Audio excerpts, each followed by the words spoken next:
예, 점심들 맛있게 드셨나요? 오후 수업 다시 시작하겠습니다.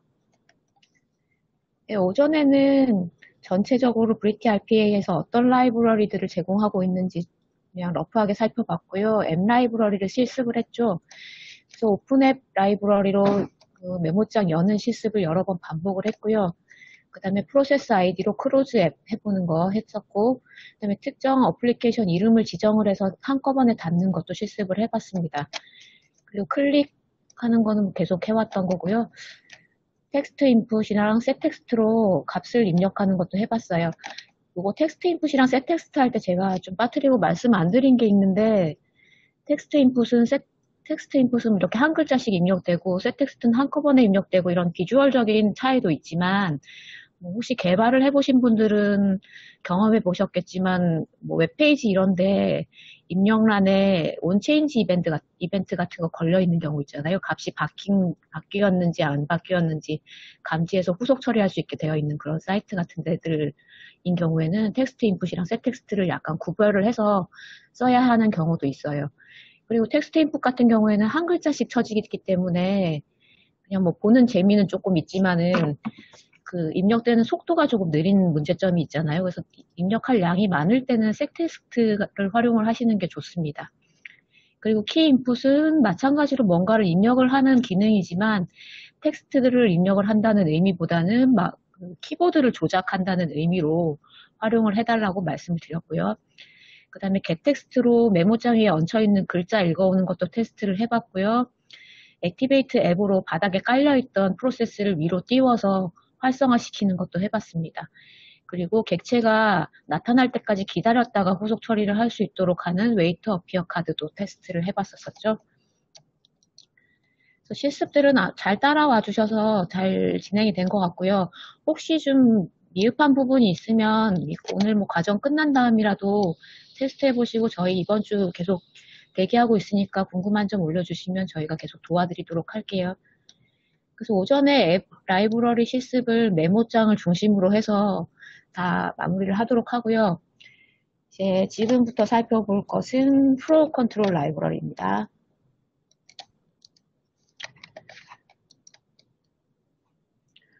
플로우 컨트롤 라이브러리는 앞에서 이제 라이브러리 대략 설명드릴 때도 한번 말씀드렸지만 그냥 간단하게 열고 뭐 클릭하고 쓰고 이런 업무들로만 자동화 업무가 구성될 수도 있지만 중간에 판단이 들어가거나 같은 업무를 여러 번 반복을 해야 될 필요가 있는 경우가 있어요. 그럴 때 쓸 수 있는 것들이 플로우 컨트롤 라이브러리입니다.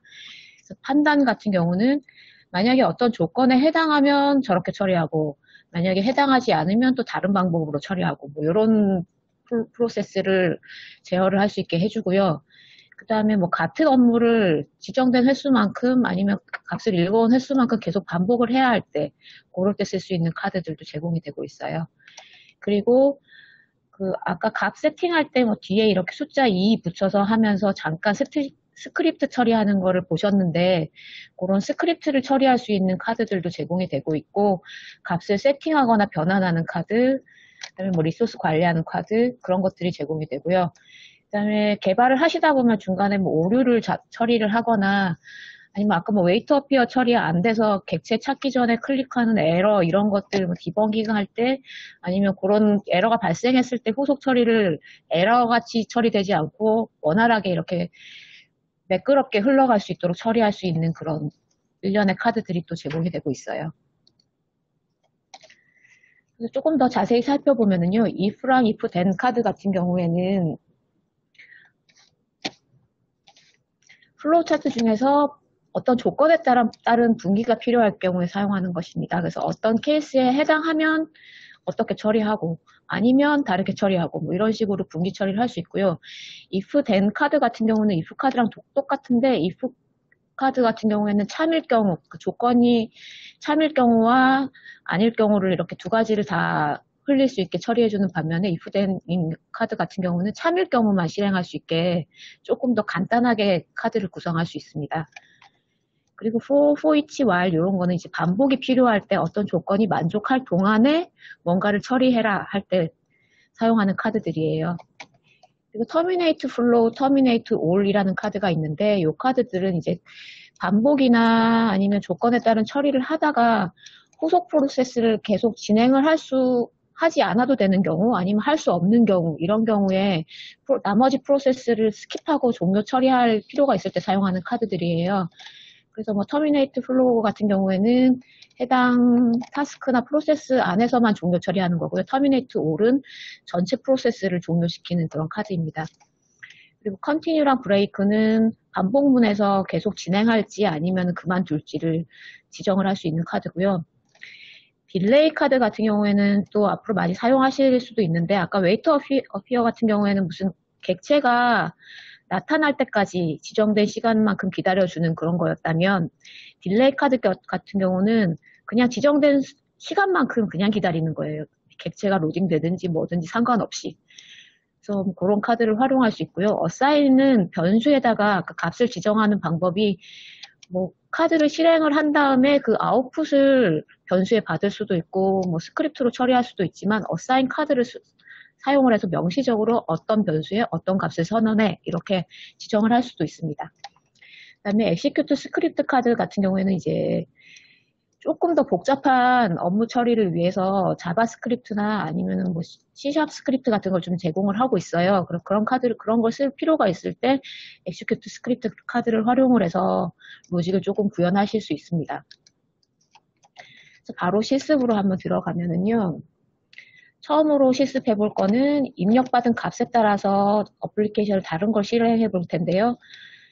인풋 박스로 값을 입력받습니다.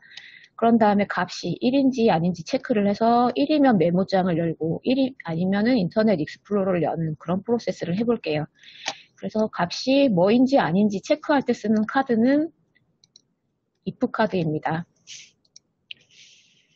요거를 실습을 하기 전에 이제 if 이런 게 나오고, 또 아까 앞에서 플로우 컨트롤 카드들을 설명을 드리면서 스크립트 뭐 이런 얘기도 나오고 해서 개발을 많이 해보신 분들도 계셔서 이 부분 조금 쉽게 받아들이시는 분들도 있겠지만, 개발 안 해보신 분들은 약간 생소한 개념들이 나올 수도 있어요. 그래서 요거는 조금 개발하시는 분들은 다 아시는 내용이지만 조금 양해해서 같이 봐주시고, 개발 안 해보신 분들은 어떤 개념인지 한번 같이 살펴보도록 할게요.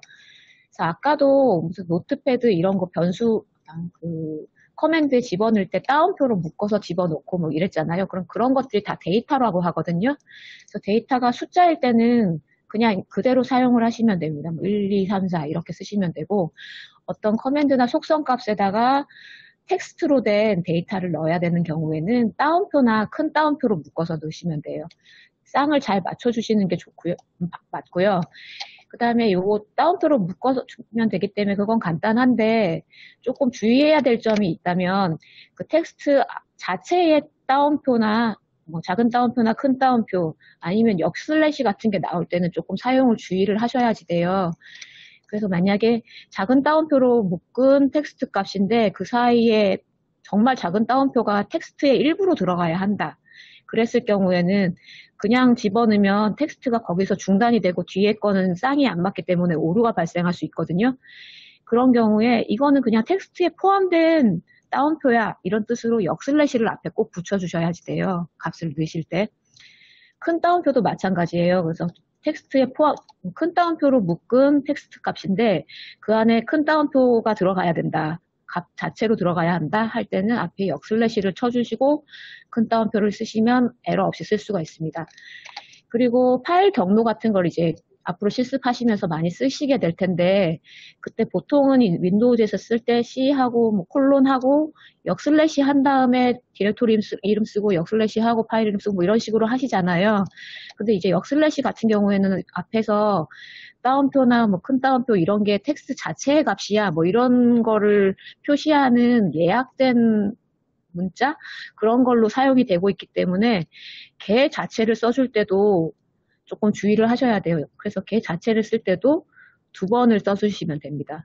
따옴표 앞에 역슬래시 한 번 더 쓰시는 것처럼 역슬래시 앞에 역슬래시 한 번 더 써주신다고 생각하시면 돼요.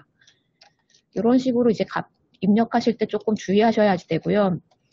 그 다음에 개발할 때 아까 조건에 따라서 처리하는 거, 반복하는 거 이런 거 말씀을 드렸는데, 조건문은 보통 이제 if문이라고도 하는데, 이런 거는 결과가 참이냐 거짓이냐로 판단되는 조건을 주고 그 결과에 따라서 후속 프로세스를 처리를 하는 거예요. 그래서 예를 들어서 뭐 나랑 눈사람 만들래라는 질문에 대한 답이 긍정이다. 그러면 true잖아요. 그러면은 같이 눈사람을 만드는 거고 true가 긍정이 아닌 다른 답이 나오면 그냥 눈사람을 만들지 않는 뭐 그런 예제를 조금 쉽게 구성해 보려고 했는데 조금 유치한 것 같기도 하고 그러네요. 아무튼 뭐 그 개념은 이해 가시죠. 그런 개념으로 쓰는 게 if문이고요. 반복문 같은 경우에는 어떤 조건이 만족하는 동안에 계속 반복해서 처리를 하는 거예요. 그래서 예를 들면은 10명에게 한 자루씩 연필을 계속해서 나눠주는 거, 연필이 떨어질 때까지. 그 다음에 사람이 다 줄 쓴 사람이 없어질 때까지 연필을 나눠주는 케이스고, 위에 같은 경우에는. 그 다음에 두 번째 케이스는 연필이 남아있는 동안 한 자루씩 계속 돌아가면서 계속 연필을 나눠주는 그런 것들. 이런 업무가 있다면 반복문으로 처리하실 수가 있어요. 그래서 그 if문이나 반복문 할 때 어떤 조건이 만족해야 되고 뭐 어떤 조건이 참이냐 거짓이냐 뭐 이런 식으로 판단을 하는데 그런 조건을 표현하는 방법을 한번 알아볼게요. 그래서 보통은 값을 비교하는 업무를 많이 쓰시거든요. 자동화를 할 동안에는. 그래서 값을 비교를 하실 때는 그 예전에 수학 시간에 배웠던 거랑 비슷해요. 그래서 같다 할 때는 등호를 2개를 써주시면 돼요. 그러면은 왼쪽에 있는 값과 오른쪽에 있는 값이 같다. 이런 같은지 아닌지 판단하는 거고, 다르다 할 때는 원래 이제 등호 위에다가 이렇게 사선 같은 걸 그어서 표현하셨잖아요. 그걸 컴퓨터에서는 느낌표 치고 이퀄 이렇게 표현해서 같지 않다라는 걸 표현을 합니다. 그리고 이건 크다, 뭐 크거나 같다, 작다, 작거나 같다 이런 거는 조금 명시적이죠. 그래서 예제로 들은 것이 좋아하는 과일이 사과가 아니라면 이런 뜻이에요. 이거는. 그리고 아래 거는 남은 연필수가 0보다 크다면, 그래서 남은 연필이 있다면 이런 뜻이겠죠. 그럼 이런 지금 보여드린 비교해서 조건문으로 쓸 수 있는 것들은 다 결과가 참인지 거짓인지로 떨어지는 거예요. 좋아하는 과일이 사과냐? 참, 거짓. 이렇게 판단할 수 있죠. 남은 연필이 0보다 크냐? 참, 거짓. 이렇게 판단할 수 있죠. 그래서 조건문에는 항상 참, 거짓으로 떨어질 수 있는 그런 식을 쓰셔야지 돼요. 또 근데 업무를 하다 보면 또 이렇게 심플한 것만 있는 게 아니라 여러 가지 조건을 같이 체크해야 되는 경우가 있잖아요. 그런 경우에 이제 조건문을 연결하는 방법이 AND랑 OR인데 저희가 스크립트로 이제 처리를 할 때는 AND로 연결하고 싶으면은 요 AND 기호를 2번을 써주시면 되고요. OR로 연결하고 싶으면은 이 파이프라고 하나요? 원화 표시 위에 있는 거 Shift 원화 표시하면 나오는 그거를 2개를 써주시면 돼요. 그래서 좋아하는 과일이 사과이거나 딸기 이런 식으로 적으실 수 있으시죠. 그리고 여기서 주의하실 점이 값을 비교할 때 이퀄을 2개 쓰는 거라고 아까 말씀을 드렸는데 이퀄을 2개 썼을 때랑 하나를 썼을 때 차이를 잠깐 설명을 드리면 2개를 쓰면은 왼쪽 값과 오른쪽 값이 같은지 아닌지를 비교를 해서 참 거짓으로 나오는 거예요. 그래서 이런 거는 조건문에서 쓸 때는 반드시 이퀄 2개로 쓰셔야지 되고요. 만약에 하나만 쓰면은 이거는 참 거짓 판단이 아니라 A에다가 B가 갖고 있는 값을 입력을 해라 이런 뜻이에요. 그래서 A 값 자체가 바뀌게 됩니다. 이런 식으로 처리하게 되면. 그래서 가끔 조건문 쓰실 때 등호를 하나만 쓰셔서 후속 프로세스가 굉장히 이상하게 작동하는 경우를 볼 수도 있어요. 그래서 그런 건 조금 주의하셔서 조건문이나 반복문 쓰실 때 그 조건식은 다 등호를 2개 쓰시는 걸로 그렇게 주의해서 하시면 되겠습니다. 그래서 지금 프로세스를 한번 설명드리느라고 앞에 업무 절차를 또 잊으셨을 것 같아서 한번 다시 볼게요. 그래서 값을 입력을 받은 다음에 값이 1인지 아닌지 체크를 하고 1이면 메모장을 열고 1이 아니면 인터넷 익스플로러를 여는 거를 한번 해볼게요.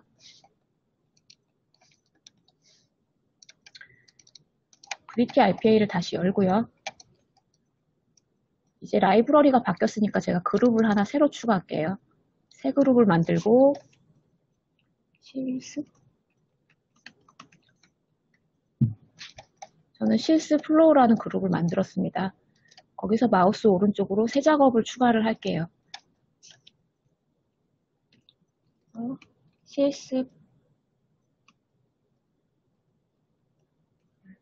잠시만요. 아까 앞에서 했던 거랑 이름 비슷하게 할게요. 플로우 실습 1 if 이렇게 하겠습니다. 그리고 아까 제가 프로세스만 만들어 놓고 사용을 하지 않았었는데요. 그거 사용하는 건 뭐 내일도 그 실습하시면서 아마 강사님 말씀하시겠지만, 프로세스는 그 업무를 수행하는 단위라고 했잖아요. 그래서 오늘 예제는 조금 적절하지는 않지만, 타스크를 제가 오늘 만든 것들은 서로 조금 연관성이 없어서 이렇게 설명드리는 게 적절하지 않을 수는 있는데, 만약에 서로 관련이 있는 업무들이라고 치고, 프로세스가 이렇게, 제가 방금 프로세스를 열었어요. 보색에 업무를 시킬 그 업무 단위. 그걸 연 다음에 단위 업무들을 이렇게 얹을 수 있어요. 카드를 얹듯이. 그 왼쪽에 프로젝트 영역에서 타스크를 카드 추가하듯이 드래그 앤 드랍 이렇게 하면은 쭉쭉 얹을 수가 있거든요. 이런 식으로 얹어서 이게 실행이 되게 하면 업무적으로 훨씬 더 명확하고, 그 다음에 뭐 이렇게 유지보수 할 때도 전체를 다 여기에 카드들이 쫙 나열되어 있으면은 뭐 고칠 카드 이런 거 찾기도 어렵고 모르는 사람이 업무 파악하기도 조금 복잡하잖아요.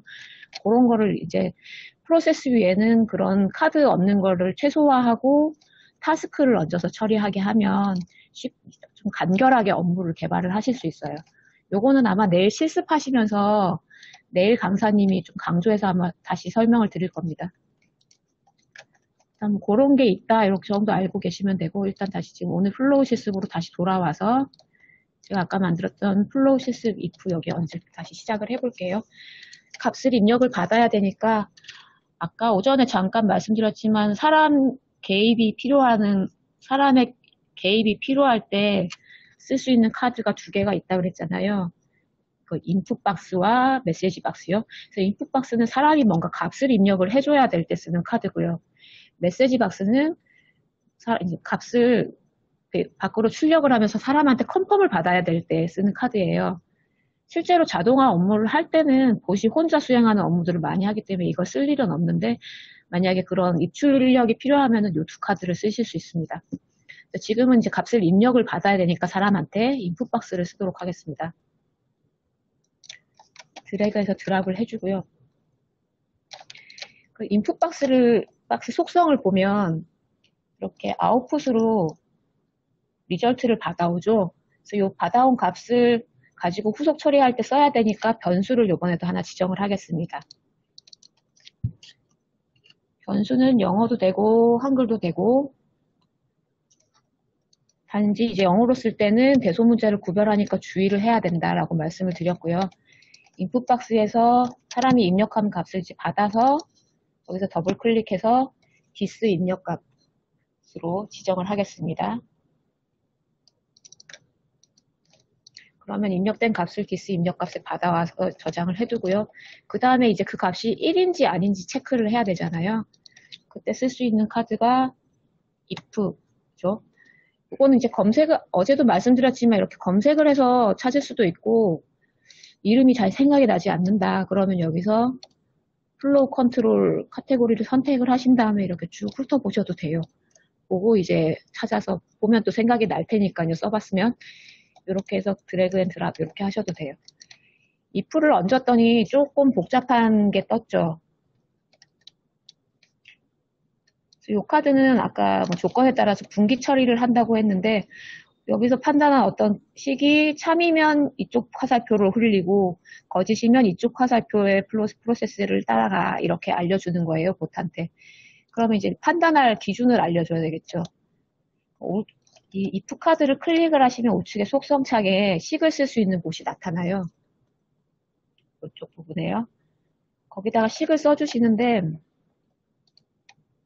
지금은 입력 값이 1인지 2인지 이렇게 판단하셔야 되잖아요. 입력 값을 일단 제가 키인을 하지 않기 위해서 카피를 해보겠습니다. 식을 써주시는데 입력 값이 1과 같아? 아니야? 이렇게 쓰시면 되겠죠. 이렇게 하면 1이랑 같으면 true를 반환을 할 거고, 다르면 false를 반환을 할 거예요. 이런 식으로 익스프레션에다가 써주십니다. 이렇게 하면 이제 인풋박스에서 받은 값을 기준으로 참 거짓이 분기가 되고요. 3이면 1이면 메모장을 실행해 주기로 했죠. 실행해 주는 건 다 오픈앱 쓰시는 거는 아시죠? 오픈앱 카드를 얻는데 거짓일 때도 오픈앱 카드를 얹어야 돼요. 그 인터넷 익스플로러를 실행시킬 거니까 두 개 다 하고 이게 좀 얹을 때 조심하셔야 되는 게 카드가 들어가면은 약간 레이아웃이 왔다 갔다 해요. 지금 한 번 더 이렇게 트루가 이렇게 아래로 향하고 있었는데 제가 카드를 얹으면 지금은 아래로 향하는데 이게 가끔 왼쪽으로 이게 바뀌는 경우가 한 번씩 있거든요. 그래서 그걸 잘 보고 후속 프로세스 설계하실 때 처리를 하시고요. 1이면은 메모장이니까 커맨드에다가 노트패드를 쓰겠습니다. 그리고 1이 아니면 인터넷 익스플로러를 쓰기로 했죠. 인터넷 익스플로러는 iExplore입니다.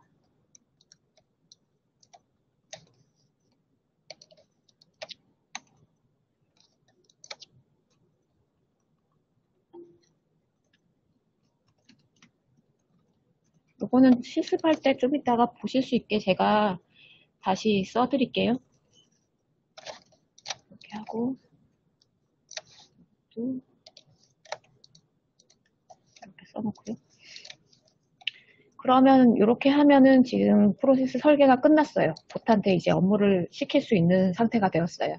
그럼 한번 실행을 한번 해볼게요.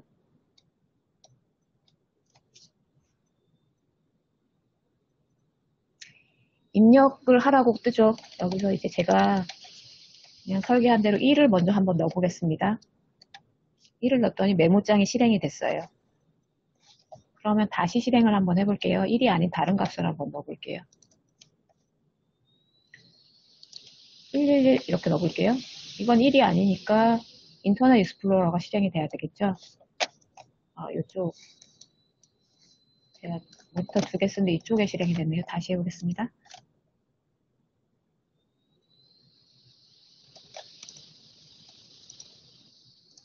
예, I가 실행이 되는 게 보이시죠? 이런 식으로 사용하실 수 있어요. 지금은 조금 간단한 거 해봤지만 여기 이제 조건을 아까 말씀드린 것처럼 더 복잡한 게 있다. 1이랑 2가 들어왔을 때 내가 메모장을 실행을 해주고 싶다.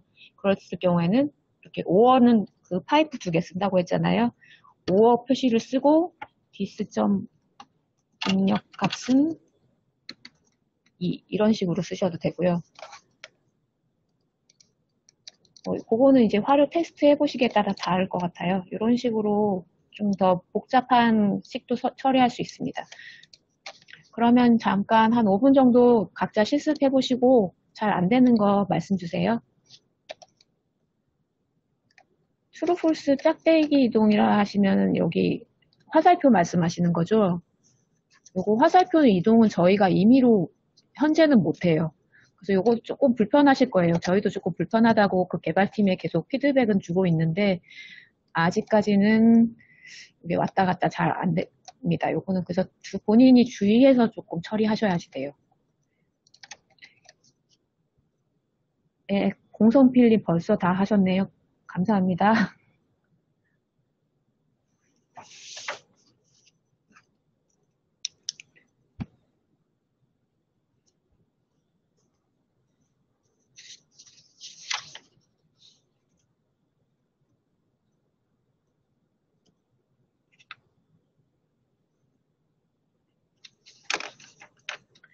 예, 숫자는 따옴표 안 써도 돼요.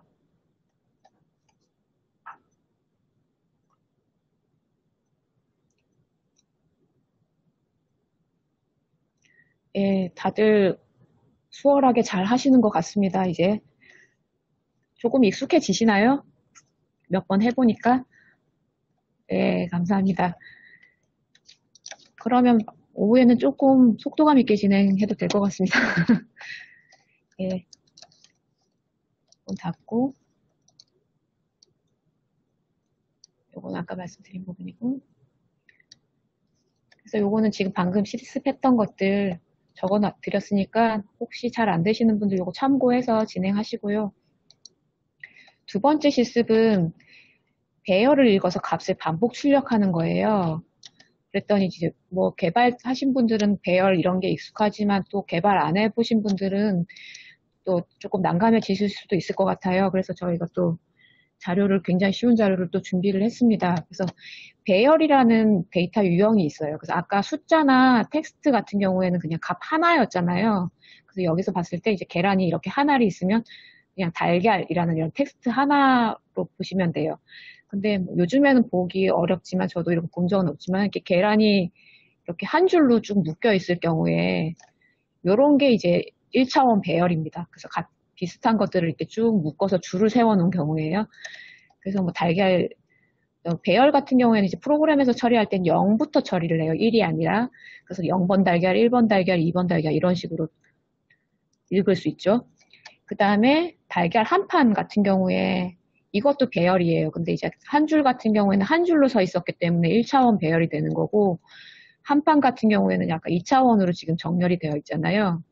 예, 제가 원래는 2% 김프로 이런 자료로 드렸었는데 그거보다 조금 더 쉽게 설명드리려고 점심시간에 잠깐 다른 걸로 바꿔봤어요. 뭐 크게 중요하지는 않을 것 같고요. 일단은 그래서 이해를 하시는 게 중요하니까요. 그래서 달걀 같은 경우에 이렇게 여러 줄로 세우면 2차원 배열이 되게 돼요. 그래서 참조를 할 때는, 프로그램에서 참조할 때는 항상 0부터 시작한다, 이렇게 생각하시면 되고요. 요 2차원 배열 같은 경우는 얘는 0,0, 0,1, 0,2, 0,3 뭐 이런 식으로 판단하시면 돼요. 그리고 얘는 1,0, 1,1 뭐 이런 식으로요. 그렇게 알고 이런 개념이 배열이다, 이렇게 생각하시면 되고, 그래서 배열을 실제 데이터, 프로그래밍에서 쓰는 데이터 형태로 다시 표현을 해드리면, 그냥 과일이라는 변수에는 사과, 이런 텍스트가 들어가겠죠. 근데 이제 과일들이라는 변수가 있다면, 이렇게 네모난 상자로 배열에 담습니다. 배열은. 상자 안에다가 어떤 다른 여러 가지 값을 담아요. 그래서 과일들 이러면은 사과, 바나나, 딸기라는 텍스트를 상자 안에 쉼표로 연결하면서 쭉 담아 놓을 수 있어요. 그리고 이제 계절 과일들이라는 변수를 또 생각을 제가 해봤는데 요거 같은 경우에는 2차원 배열을 표현을 해본 거거든요. 그래서 상자 안에 또 상자가 들어있죠. 그래서 여기 큰 계절 과일들이라는 큰 상자 안에는 봄이랑 딸기가 들어있는 상자 하나, 여름이랑 복숭아가 들어있는 상자 하나, 뭐 이런 식으로 쭉 매핑이 되면서 여러 개의 배열 안에 배열을 다시 넣을 수도 있어요. 그래서 배열은 상자 안에다가 값을 연결해서 정의를 한다, 이렇게 말씀드렸고요. 아까 숫자 같은 경우에는 그냥 뭐 따옴표나 이런 거 없이 쭉 쉼표로 연결해서 쓰시면 되고, 텍스트 값들은 이제 따옴표로 묶은 값들을 쭉 나열하시면 되고, 이런 식으로 쓰실 수 있으시죠. 그리고 참조할 때는 아까도 말씀드렸지만 0부터 시작해요. 그래서 지금 사과라는 게 그냥 사람이 눈으로 봤을 땐 첫 번째 데이터지만 프로그램에서는 그냥 0번째 데이터라고 인식을 합니다. 그래서 fruits라는 변수에 들어있는 0번째 값, 이런 뜻이거든요. 요거는 이제 numbers라는 변수에 들어있는 3번 값, 이렇게 되는데 0, 1, 2, 3 이렇게 해서 3번 값이 4가 되는 거죠. fruits에 들어있는 0번 값은 0, 1, 2 해서 사과가 0번 값이 되는 거예요. 그리고 2차원 배열 같은 경우에도 이제 앞 순서대로 그냥 읽어주시면 돼요. 그래서 요 딸기라는 값이 몇 번째 값인지 참조를 하고 싶다. 그러면 딸기는 제일 큰 상자에서 제일 첫 번째에 들어있는 값이잖아요. 그러면 0부터 시작한다고 했으니까 0번 상자에 다시 들어있고 그 중에서도 0, 1번 자리에 들어있는 값이 딸기다. 이렇게 사용을 하시면 됩니다. 그리고 VTIPA를 쓰실 때 배열 안에 이제 몇 개의 값이 있는지 알아야지 뭐 반복문을 돌릴 때 몇 번까지 돌릴지 아니면 뭐 그런 처리를 결정을 할 수가 있잖아요. 그래서 값이 몇 개 들어있는지 체크하는 방법이 여러 가지가 있는데 그냥 변수 이름을 쓰시고 .length 이렇게 참조하셔도 되고요. 그래서 변수를 쓰실 때는 앞에 뭐 this나 글로벌이나 input 뭐 이런 거 꼭 쓰셔야 된다고 했잖아요. 그런 거를 이제 this 변수 이름 한 다음에 .length 이러면은 그 배열 안에 몇 개의 값이 들어있는지 알 수 있고 그 다음에 이거는 내일 아마 설명해 주실 것 같은데 보시라는 라이브러리가 있어요. 제가 아까 그 라이브러리 리스트에는 언급 안 했지만 그 보시라는 시스템 라이브러리가 있거든요. 거기서 bot.getCount하고 그 안에다 변수명을 주시면 이런 식으로 bot.getCount하고 this.fruit 이렇게 하면 이 this.fruit이라는 배열 안에 들어있는 값이 몇 개가 들어있는지를 알려줘요. 그래서 이런 식으로 참조해서 쓰실 수가 있습니다. 그래서 조금 어렵게 느껴지실 수도 있는데 이게 쓰다 보면은 이제 개발 안 해보신 분들은 나중에 엑셀 나오고 아니면 뭐 배열 처리하고 이런 거 할 때 굉장히 헷갈리실 수 있어요. 그래서 그때 요 이제 개념을 잘 생각을 하시면서 차근차근 이렇게 세어가시면서 하면 될 것 같습니다. 그래서 제가 다시 실습으로 돌아가서요. 배열의 값을 읽어서 값을 반복 출력하는 거를 한번 해볼게요. 배열은 요 과일들 배열로 저희가 테스트 한번 해보겠습니다. 디자이너를 열고 새 작업을 추가를 하겠습니다.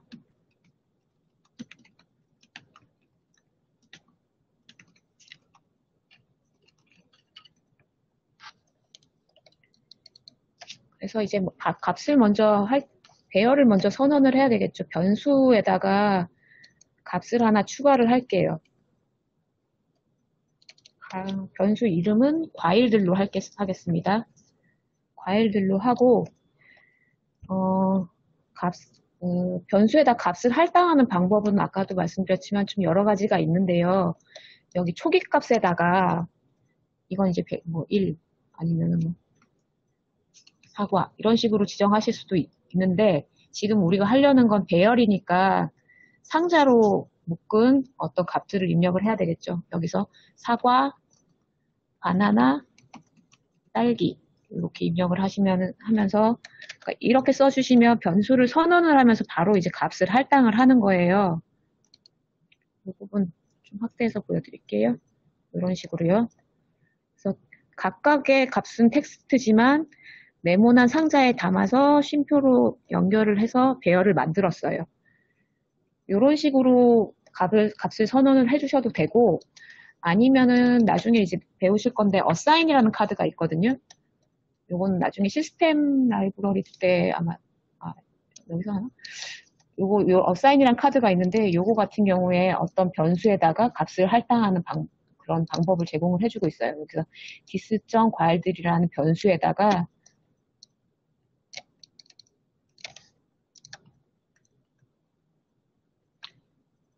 이렇게 값을 넣어라 이렇게 지정을 해줄 수도 있어요. 어사인 카드를 활용을 해서 이런 방법도 있고 아니면 이것도 나중에 다시 보게 될 텐데 execute 스크립트 카드도 있어요. 그래서 여기서 스크립트로 이제 값을 자바스크립트 써보신 분들은 익숙하실 텐데 dis.과일들이라는 변수의 값은 이런 거야 뭐 이런 식으로 지정해 주실 수도 있어요. 그래서 할 수 있는 방법은 여러 가지가 있고요. 그거는 이제 뭐 본인들 뭐 업무에 맞게 아니면은 그 선호하시는 방식으로 처리를 하시면 되고요.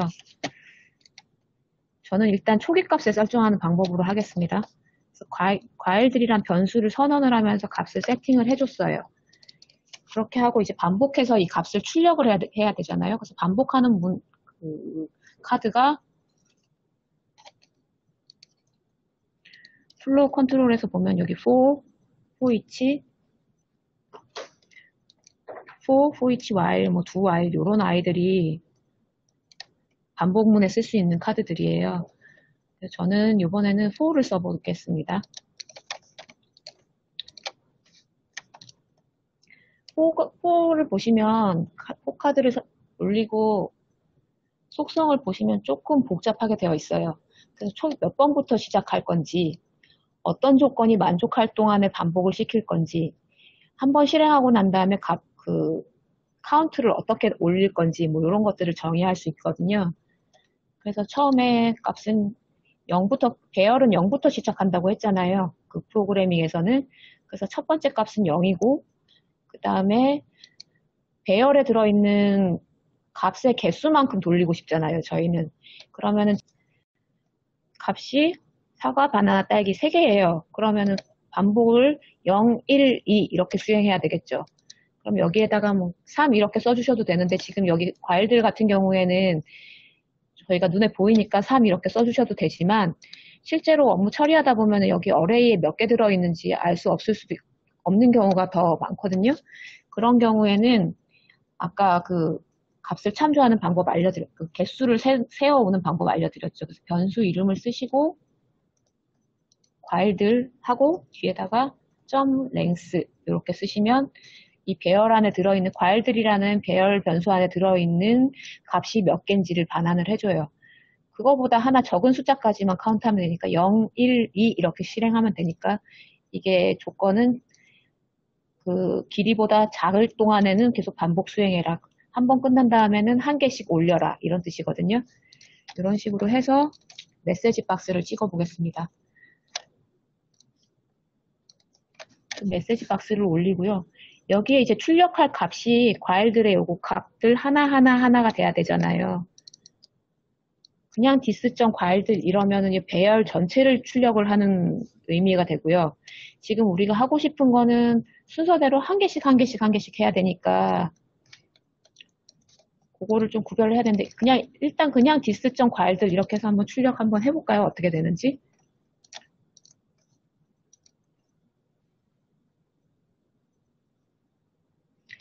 이런 식으로 제가 그 배열 안에 몇 번째 값인지 지정하지 않고 그냥 배열 자체를 출력을 하게끔 했잖아요.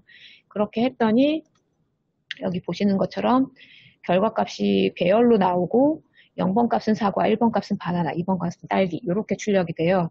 아마 요걸 제가 반복문 안에다 집어넣기 때문에 두 번 더 나올 거예요. 요게 이렇게 반복 수행되는 거는 보실 수 있죠. 근데 우리 하고 싶은 건 이 배열 전체를 세 번 찍어주는 게 아니라 한 개씩 찍어주는 거기 때문에 여기에다가 아까 값 참조할 때 네모 쓰고 몇 번째 값인지 이렇게 써주면 된다고 했잖아요. 근데 값이 이제 계속 바뀌면서 처리가 돼야 되니까 요 아까 후문에서 dis.i라는 값이 있었어요. 요건 내가 따로 선언해준 값은 아닌데 그냥 for 카드를 얹으면 자동으로 선언이 되는 변수거든요. 그래서 i라는 변수가 0부터 시작해서 0, 1, 2, 3 뭐 이런 식으로 그만하라고 할 때까지 점점 증가가 되면서 처리가 돼요. 그래서 요 값을 i라는 값을 활용을 해서 그 변수에 들어있는 값을 참조를 하실 수 있어요. 그래서 괄호를 하고 뭐 원래라면은 뭐 0 이런 식으로 써야 되지만 우리는 이제 바뀌는 값을 받아와야 되니까 dis.i 이렇게 하면 dis.i가 0이 되면 여기 0이 들어가고 그 다음에 1이 되면 1이 들어가고 2가 되면 2가 들어가고 이런 식으로 실행이 될 거예요. 이렇게 한 다음에 다시 실행을 해보겠습니다. 첫 번째 값인 사과가 출력이 됐죠. 그 다음에 1번 값 바나나, 2번 값 딸기 이렇게 하고 종료되는 걸 보실 수 있습니다. 조금 개념 어렵게 느껴지시는 분도 계시죠? 일단 저거 자료 참조하면서 한번 해보시겠어요? 그럼 혹시 잘 안 되시면 그 채팅창에 알려주시고 또 이게 처음부터 잘 안 된다고 이렇게 속상해 하실 필요는 없어요. 그냥 이런 게 있다는 걸 아시는 게 더 중요하니까. 일단 한번 해보시면서 질문 남겨주세요. 공성필립 계속해서 1등을 하고 계십니다. 잠시만요. 메시지 박스 카드 제가 보여드릴게요.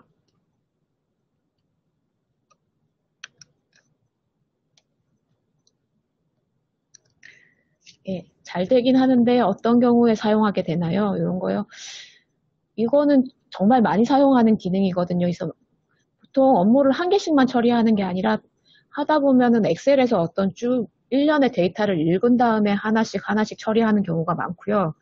아니면 뭐 웹사이트를 바꿔가면서 접속을 하면서 데이터를 읽어와야지 된다든지 이런 식으로 반복하는 업무가 상당히 많습니다. 실제로 자동화 업무를 수행을 할 때요. 그래서 이 부분은 아마 내일 실습하면서 엑셀이나 웹데이터 다룰 때 아마 어떻게 쓰는지 보실 수 있으실 거예요. 예, 잘 따라오고 계신 것 같네요.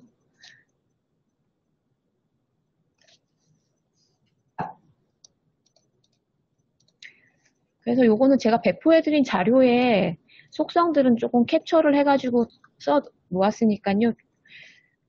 주의할 점 대소문자 구별한다. 그다음에 변수 이름 달라지면은 얘가 또 인식 못해요. 얘 되게 정확하게 업무 시켜야 되거든요.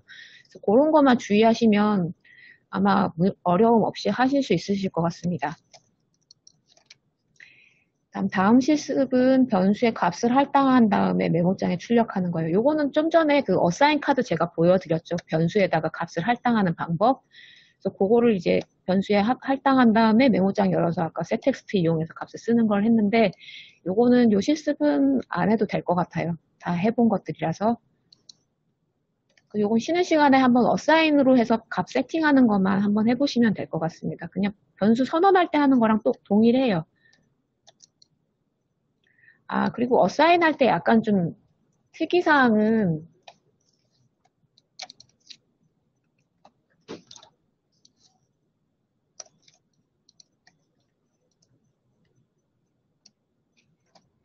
여기 이제 속성창을 보면은 노멀이랑 시큐어라고 되어 있잖아요. 그래서 노멀 같은 경우에는 그냥 값을 내가 지금 입력한 대로 보이는 거예요. 보이는 건데 이제 시큐어로 바꾸면 이게 회색으로 바뀌면서 입력한 값이 안 보이고 실제로 프로세스 저장했을 때도 값이 암호화돼서 저장이 돼요. 그래서 패스워드나 이런 것들은 남들한테 노출이 되면 안 되잖아요. 이걸 누구한테 인수인계 해줬거나 서버에 올렸을 때 안 보이게 하고 싶은 값이 있다면 그거는 시큐어로 세팅해서 저장하시면 되고요. 값을 어사인 하실 때. 그거는 아까 제가 따로 말씀은 안 드렸는데 텍스트 인풋 같은 경우에도 마찬가지예요. 텍스트 인풋도 어저께 아마 박 프로가 얘기했을 것 같은데 텍스트 인풋도 노멀이랑 시큐어 값을 지정을 할 수 있게 되어 있거든요. 값을 노멀로 하면은 그냥 플레인 텍스트가 보이는 거고 시큐어로 하면 암호화돼서 저장되고 외부로 노출이 되지 않게 됩니다.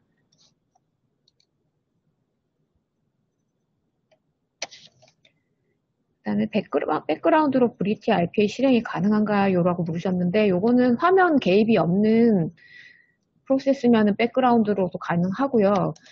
근데 이제 화면이 개입이 되는 업무 중에서도 뭐 헤드리스로 저희가 구현을 할 수 있다고 말씀을 여러 번 드렸잖아요. 그래서 그 서버에 올려서 헤드리스로 구현된 거 올려서 실행을 하면 실제로 화면이 막 작동되는 게 보이진 않지만 백그라운드로 프로세스가 돌아가게 돼요. 그거는 내일 아마 실습하시면서 강사님이 말씀해 주실 겁니다.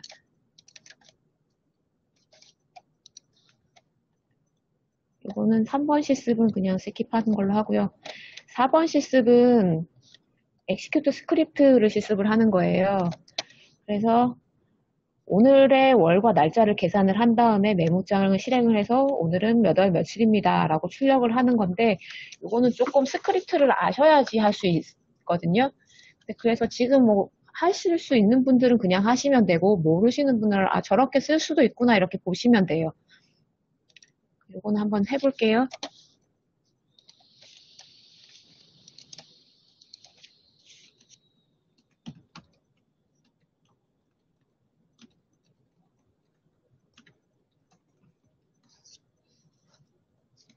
이렇게 하시면 되고 일단 날짜를 뒤에 메모장 열어서 쓰는 거는 계속 많이 해보셨으니까 그거는 뭐 특별한 게 없을 거고 날짜를 계산해 오는 부분을 이제 구현을 하셔야지 되잖아요.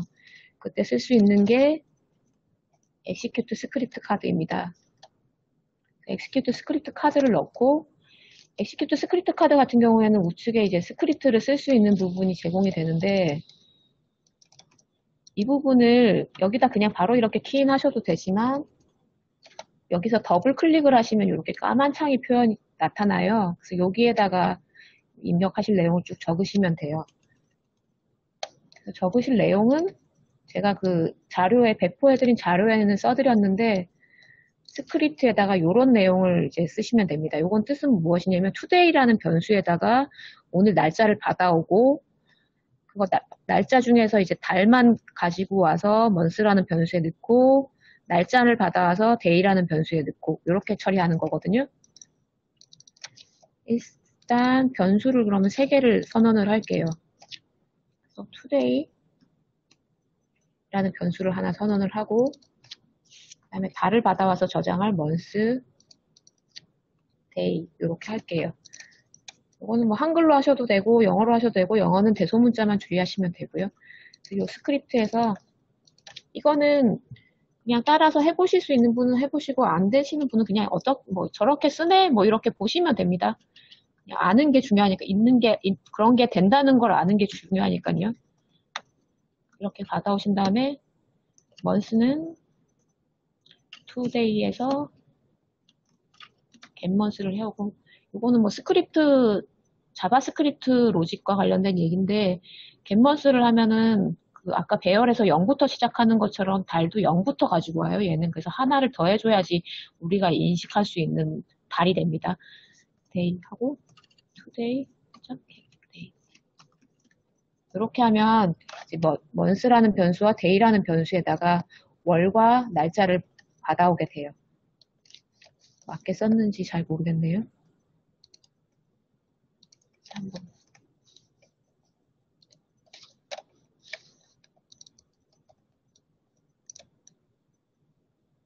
한번 쓰겠대.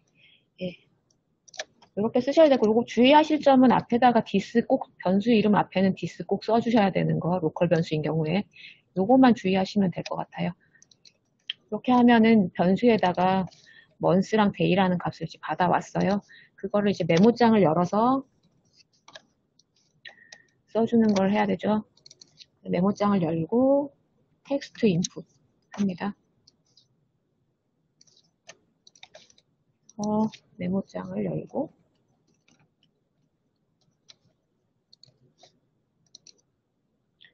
이거는 이제 입력해야 되는 위치를 알아야 되니까 객체 더블 클릭해서 객체 지정하러 갈게요. 여기다가 쓰라고 이제 알려주고 써야 될 값은 이 부분은 이제 텍스트 인풋의 속성에 인풋 텍스트에다가 쓰는데요.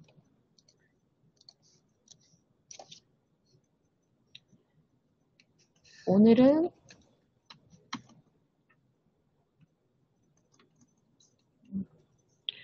몇 월일입니다. 이렇게 쓸 거잖아요. 이제 여기 00 이 부분에다가 아까 변수로 선언했던 month랑 day를 넣어야 돼요. 그럼 텍스트 연결은 그냥 더하기로 하면 된다고 아까도 몇 번 실습해 보셨죠? 그래서 오늘은 해서 텍스트를 끊고 더하기 해서 아까 변수로 선언했던 this.month를 집어넣고 다시 더하기를 해서 뒤에 텍스트를 붙이는데 따옴표가 있어야지 텍스트죠. 그래서 이렇게 하면 오늘은 텍스트를 더하기 month 텍스트 더하기 몇 월 하고 또 텍스트를 끊어야 되겠네요. 더하기 this.day 플러스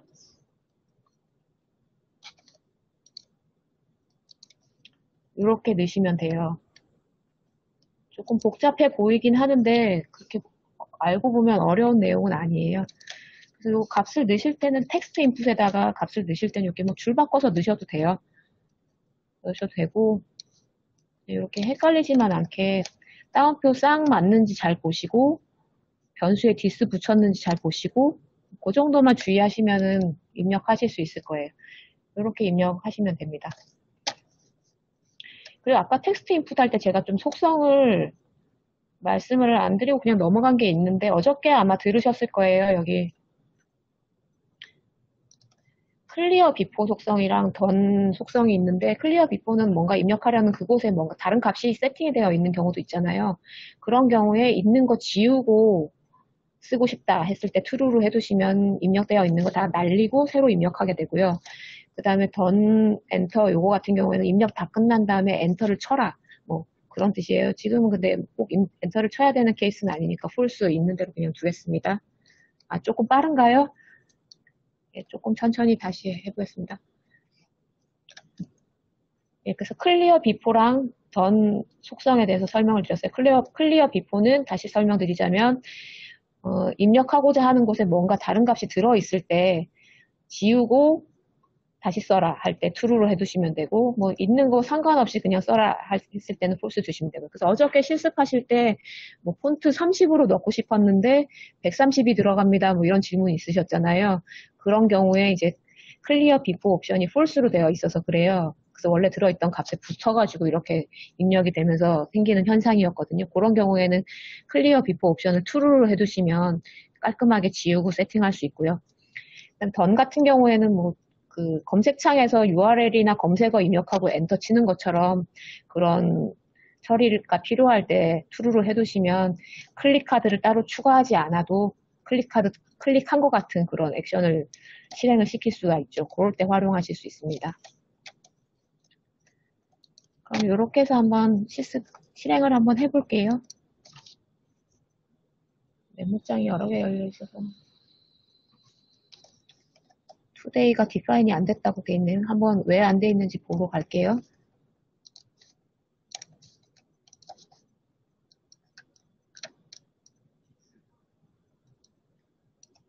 어, 여기 지금 변수 쓸 때 제가 앞에 꼭 디스 써야 된다고 말씀드렸잖아요.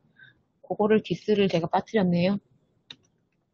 그래서 자기 변수의 값을 넣을 때도 디스가 필요하지만 다른 값을 참조를 할 때도 꼭 앞에다 변수 이름 앞에는 디스를 써주셔야지 돼요.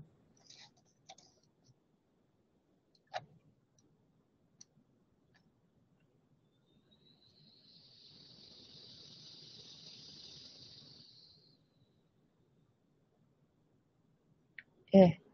오늘은 7월 21일입니다. 라고 써지는 걸 보실 수 있으시죠?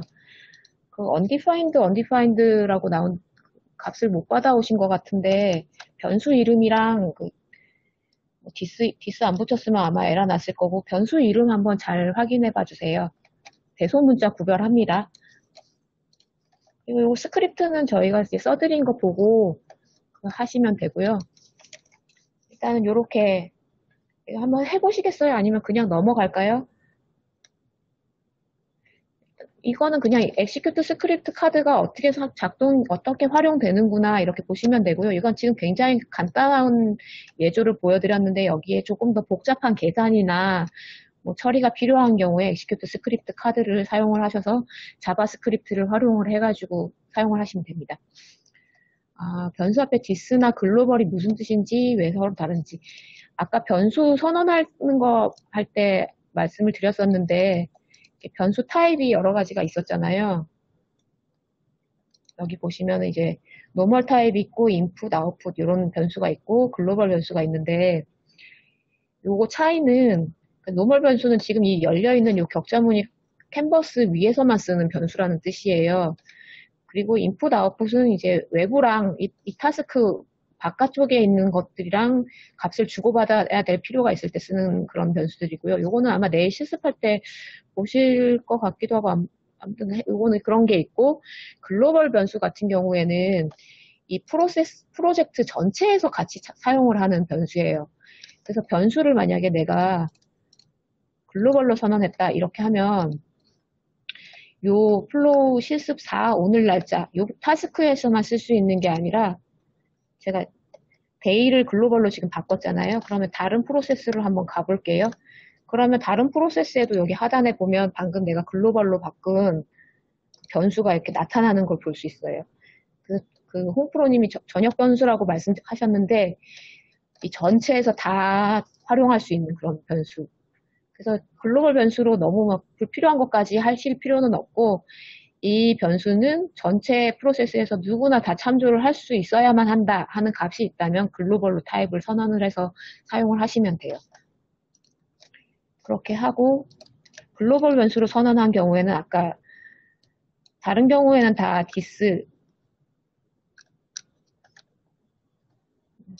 디스점 뭐 이렇게 해서 변수로 참조를 하는데 글로벌 같은 경우에는 글로벌점 이렇게 참조를 하셔야 돼요. 제가 아까 글로벌 변수로 바꿨더니 이게 지금 스크립트에서 자동으로 글로벌 변수로 지금 바뀌었잖아요. 글로벌 변수를 다시 로멀로 바꿔줄 때는 약간 좀 제한이 있는 것 같네요. 이런 식으로 하고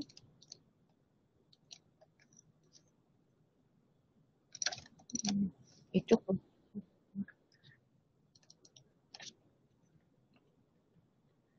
원래 노멀에서 글로벌로 바꾸면 얘가 한꺼번에 바꿔주는데 글로벌을 노멀로 바꾸는 건 약간 좀 크리티컬한 일이라고 생각을 해서 그런지 자동으로 바꿔주지 않고 계속 경고를 얘가 주네요. 이렇게 찾아서 다 바꾸시면은 이렇게 참조할 수 있고 인풋이랑 아웃풋은 제가 따로 설명은 안 드렸지만 이것도 설명을 한번 드려볼까요? 그러면 아까 프로세스에서 타스크를 쭉 얹어서 실행하는 걸 했잖아요. 이제 3번 실습 3이라는 타스크에서 변수를 내가 만약에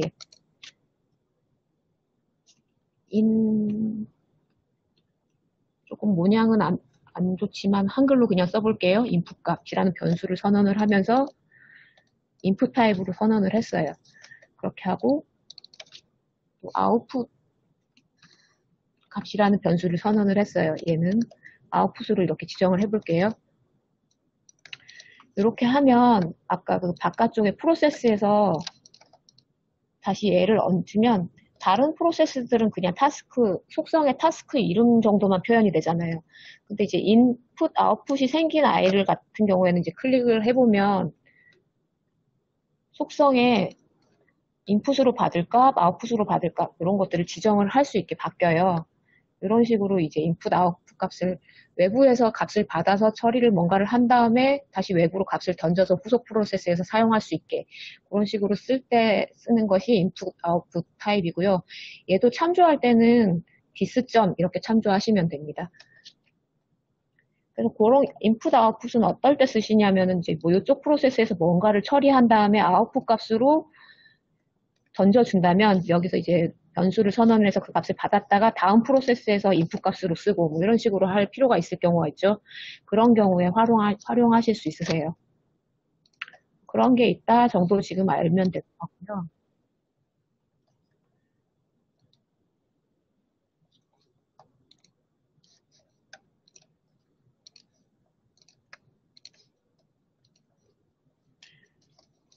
뭐 하다가 길어졌는지.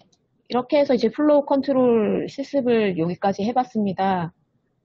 한번 쉬는 시간 가지면서 실습해보시고 잘 안 되는 거는 질문 넣어주시고요. 2시 10분까지 쉬고, 그 다음에 이제 엑셀이랑 웹 라이브러리 진행하도록 하겠습니다.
스크립트 작성하는 창, 이렇게 까만 창 띄우는 거 말씀하시는 거죠? 그거는 만약에 스크립트 카드를 쓰신 경우에 엑시큐트 스크립트 카드에서 이제 스크립트 속성 위에서 마우스 더블 클릭하시면 떠요. 그러면은 이제 이렇게 스크립트 작성하기 조금 더 편하게 되어 있는 요 창이 뜨고요. 여기는 이제 컨트롤 하면서 마우스 위로 올렸다가 내렸다가 뭐죠? 휠 올렸다 내렸다 하면 이제 폰트 크기도 좀 조절할 수 있어서 이 글씨가 좀 조그매서 좀 실수하기가 좋잖아요. 그런 거 좀 조절하실 수 있습니다. 이런 식으로. 이렇게 활용하시면 됩니다.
네, 시작하겠습니다.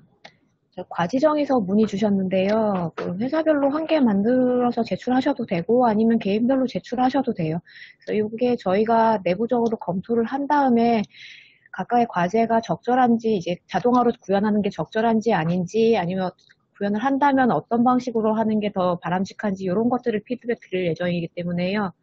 뭐 많이 보내주시면 또 많은 피드백 받으실 수 있고 그러니까 뭐 그런 거 감안해서 적당히 보내주시면 될 것 같습니다.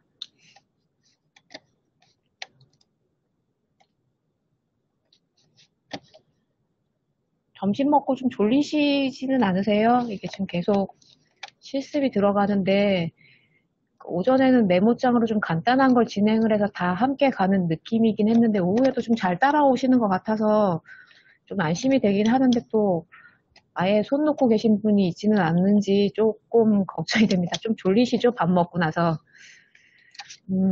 그러면은 여기 우리 브리티 디자이너 약간 숨어있는 기능들 이런 거 조금 설명드릴까요? 어제도 좀 설명해 주셨지만 좀 질문하시는 분도 있고 해가지고 여기 속성이나 변수나 이런 프로젝트 이런 박스들 있잖아요. 요거 자리 옮겨지는 거 아세요? 드래그 하면 동동 띄울 수도 있고 아니면 이렇게 다시 갖다 붙이실 수도 있고 그렇습니다.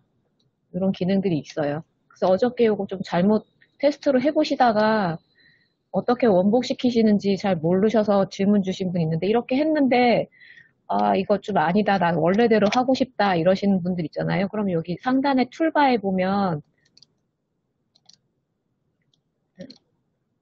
요거 레이아웃 원래대로 돌리는 기능이 있어요. 제가 클릭이 안 되네요. 잠깐만요. 프로젝트가 뭐 이렇게 돼 있는데 내가 라이브 프로젝트가 원래 왼쪽 상단에 붙어 있었는데 지금 제가 막 잘못해서 이쪽으로 옮겨졌잖아요. 근데 이렇게 작업하기가 너무 불편하다면 레이아웃을 다시 바꾸고 싶으면 여기 우측 상단에 레이아웃 초기화라는 버튼이 있어요.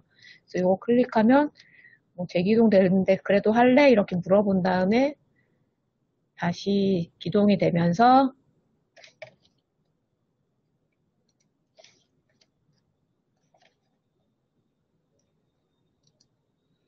원래대로 되는 걸 볼 수 있어요. 그래서 혹시 드래그 드랍 잘못하셔가지고 레이아웃이 틀어졌다 하시는 분은 그렇게 활용하시면 되고요. 그 다음에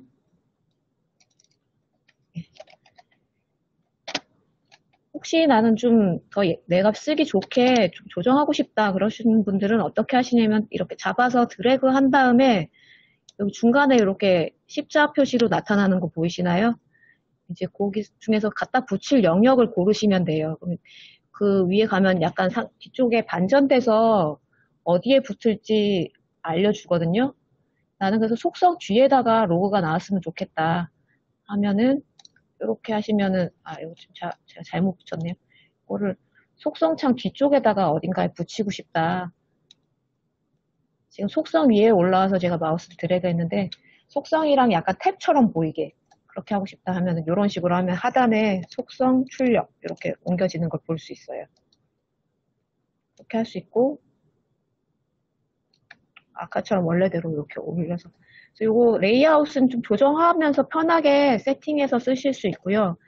그 다음에 실행할 때 뭐 디자이너가 최소화됩니다. 뭐 어떻게 하실래요? 뭐 이런 거 물어본 적 있었죠. 처음에는 물어보셨을 거고 아마 설정하신 거에 따라서 다시는 안 물어보는 분도 있을 수 있어요. 그래서 실행할 때 얘를 이렇게 최소화시키면서 하는 방식도 있고 아니면 디자이너는 떠 있는 상태에서 실행이 되게 할 수도 있는데 그거나 속성 다시 원복시키고 싶다 할 때는 설정에 디자이너 설정 들어가면 이제 여러 가지 세팅할 수 있는 게 있는데요. 여기 실행 시 최소화 있죠. 이거 푸시면 최소화 안 되고 여기 디자이너는 계속 떠 있는 상태에서 뭔가 실행이 되게 돼요. 그런 것도 있고, 이거 실행 추적 같은 경우에는 프로세스가 굉장히 길어서 카드가 많은 경우에 최소화하지 않고 이렇게 띄운 상태에서 실행을 하면 카드가 이렇게 옮겨가면서 지금 실행하고 있는 단계가 어디구나 이렇게 추적하실 수도 있어요. 여기서 이제 뭐 옵션 껐다 켰다, 인덱스 값 볼래? 뭐 이런 것도 몇 번 앞으로 좀 보실 수 있거든요. 그런 것도 옵션을 켰다 껐다 하실 수 있고, 뭐, 다시는 안 보기 했어도 난 다시 원래대로 보고 싶다 했을 때는 요 화면 들어와서 옵션을 바꾸시면 됩니다.